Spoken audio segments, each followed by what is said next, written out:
Hi AP.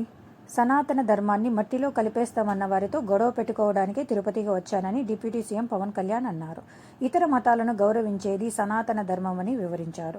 తిరుపతిలో ఏర్పాటు చేసిన వారాహి సభలో ఆయన మాట్లాడారు. 7 కొండల వారికి అపచారం జరిగితే మాట్లాడకుండా ఎలా ఉంటాం? అన్నీ ఓట్ల కోసమే చేస్తామా? ఓట్ల కోసమే మాట్లాడతామా? నా జీవితంలో ఇలా మాట్లాడే రోజు వస్తుందని ఊహించలేదు. నాకు అన్యాయం జరిగితే బయటకు రాలేదు. తిరుమలలో అపచారం జరుగుతుంది, సరిదిద్దండి అని గతంలో పట్టించుకోలేదు. ధర్మాన్ని మనం రక్షిస్తే ధర్మం మనల్ని రక్షిస్తుంది. కలియుగంలో ధర్మానికి ప్రతిరూపం వెంకటేశ్వర స్వామి. ఇతర మతాలను చూసి నేర్చుకోవాలి. సనాతన ధర్మానికి కొన్ని దశాబ్దాలుగా అవమానం జరుగుతూనే ఉంది. మనం గౌరవం ఇవ్వడం లేదు. సనాతన ధర్మాన్ని మట్టిలో కలిపేస్తామన్న వారితో గొడవ పెట్టుకోవడానికే వచ్చా. డిప్యూటీ సీఎంగా, జనసేన అధినేతగా ఇక్కడికి రాలేదు. హిందువుగా, భారతీయుడిగా ఇక్కడికి వచ్చా.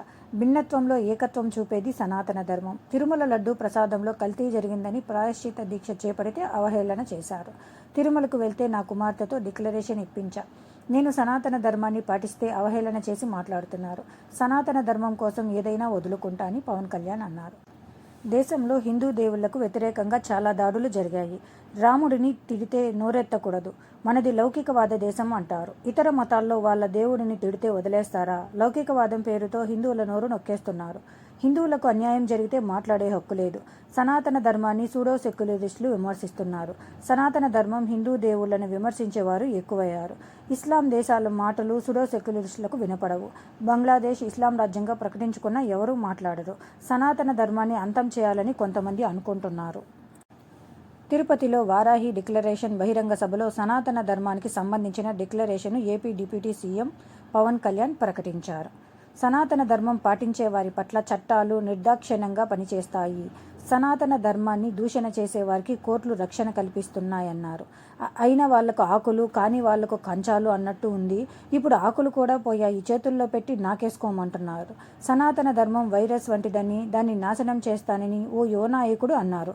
ఇలాంటి మాటలను ఇస్లాం గురించి అంటే వెంటనే దేశంలో ఉన్న కోర్టులన్నీ స్పందిస్తాయి, నిర్దాక్షిణ్యంగా శిక్షిస్తాయని ఆయన పేర్కొన్నారు. కానీ సనాతన ధర్మాన్ని బూతులు తిట్టినా, శ్రీరాముడిని పాదరక్షలతో కొట్టినా, సరస్వతి అమ్మవారిని తిట్టినా, ఏం చేసినా ఒక్క కోర్టు మాట్లాడదు.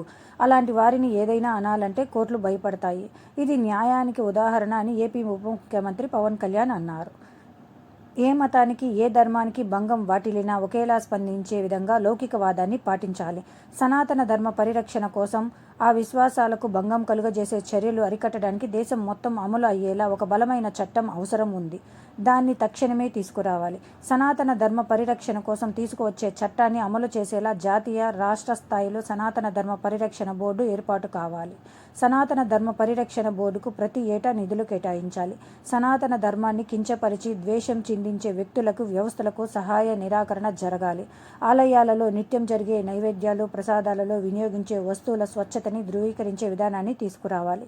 ఆలయాలు ఆధ్యాత్మిక కేంద్రాలుగా మాత్రమే కాదు, విద్యా కేంద్రాలుగా, కళా కేంద్రాలుగా, ఆర్థిక కేంద్రాలుగా, పర్యావరణ పరిరక్షణ కేంద్రాలుగా, సంక్షేమ కేంద్రాలుగా కూడా పూర్తి స్థాయిలో రూపుదిద్దుకోవాలి.